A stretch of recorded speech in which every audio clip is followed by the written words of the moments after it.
You ever feel like your voice is working against you? Like it's tight, forced, you stutter, the doctor told you you have some condition that you can't fix.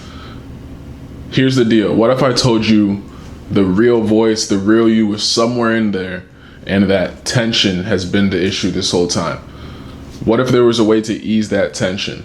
Let's jump into these different mechanics and techniques that are gonna help you own the real you, stop forcing and tensing up for different situations. A lot of the times we have different small little things from when we were a young child that once triggered, it creates tensions that, play out in different ways today. And that could be through tension, that could be through changing your voice and making it coarse or making it high pitch, or you expressing these ways of yourself, or it's just you expressing these certain ways that isn't necessarily you, isn't actually what the present you wants to experience. So yeah, throughout my entire journey, I've, dealt with these different things. I've came to terms with different, labels for them, whether they're energetic holding patterns, whether you want to call it a stutter, a speech block. It doesn't really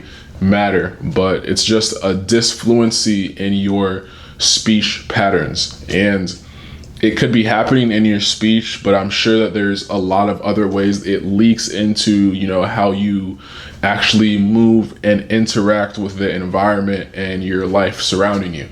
And this all has to do with it could be things that happen to you in this lifetime that's making you flare up in these certain ways, or it could be just more of a gene kind of thing. Either way, it's solvable. Either way, it really takes shining the light under the bed and being aware that the monsters was all just a figment of your imagination. And the truth is, when you believe it, it's real. If you really do believe there's a monster in the closet, you really will be scared of it, whether it's there or not. And when it comes to the mental side of things, like the mind manifests into what's really going on, like if you're scared of a certain social situation, that social situation is in some way going to reflect that, whether during the social situation you're not making good eye contact, whether you are tensing up during certain interactions that you might not have to, whether you're just not comfortable. It really comes down to your awareness and becoming more aware of what your actual triggers are. So for certain people, it could be like they start shallow breathing. The shallow breathing then creates a tension in their diaphragm area, which then randomly, sparks something in the jaw to get tight. And now the roof of the mouth is a little tighter too.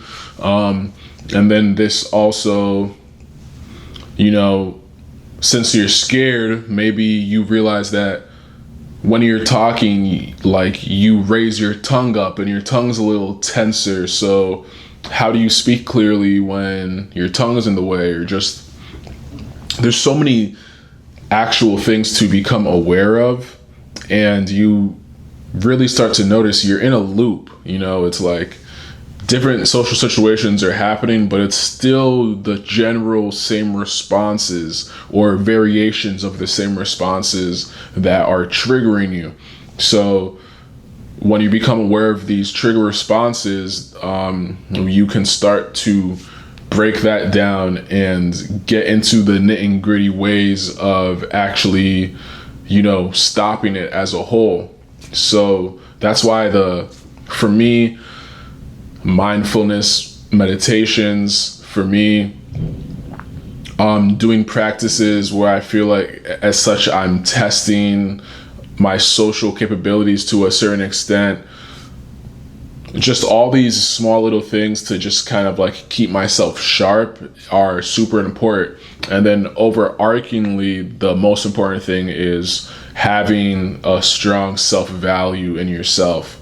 A lot of the times when your self-belief gets low, a lot of the times when that's prolonged and you're not choosing yourself first in certain situations, it gets rough when you're expected to move through a society that expects you to be stable on your own, when your emotional patterns are so governed by external things.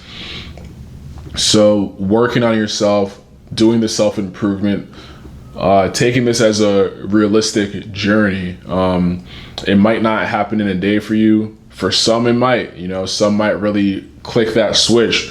For others, they have to. It's a more gradual process. It's not just a flip of a switch change, and that's just something that we all have to own about ourselves. For me, testing my boundaries, always figuring out challenges, not only in the social realm, in other realms. Learning how to backflip is one of the things I'm learning right now, and working through that mental block. It's a very similar kind of ordeal. There's so many different parallels to like working on your speech for whatever reason that has exact parallels to like working on real life things, because oftentimes it's just what can't be seen can't be manifested. So it's like the belief in yourself, the courage to do so, these certain little properties, these certain little traits all go together to making you like just a human that can express themselves, that can squeeze every last drop out of their experience, that has a better social circle, that has better parties, whatever it is that you're looking for. You have to capitalize on your human emotion, and you have to be real about it in order for it to really change, because I'm realizing we're just too much in like the acting phase of things, and that becomes so much of an issue because you don't want to become a better actor than you are better at acting like yourself.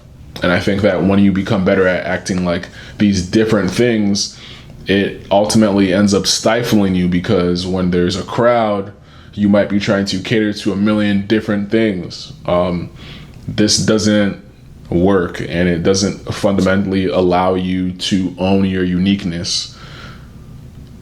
On paper, like, money matters, different monetary things matter, but like in the overall scope of things, like there's nothing more valuable than your uniqueness. And when you're able to express that uniqueness, when you're able to own that uniqueness, and when you're able to understand that there's no exact perfect way of doing it, then you become the master. And then when you get in reps of doing that, it's like you look back at your old self and you don't even know how you started there, or how those issues were such a big thing for you. And even, when different things still tend to rear their ugly head in the future, of course, there's always flare-ups. There's always certain times where you might fall back into certain habits, but you have practical ways of working around it. And now you're working from a place of having realistic set points where things went your way. So with that being said, y'all, Ike Ude out with another banger video. Ever feel like your voice is working against you? It's tight, it's coarse, it's higher pitch, it's not you, it's freezing up. Well, we got to keep working on that. With that being said, y'all, it's another banger video. I'm going to be dropping more videos just like this, so stay tuned. And I appreciate those who have supported. Would like to see some more of those, so let's keep that going. All right, y'all. Peace.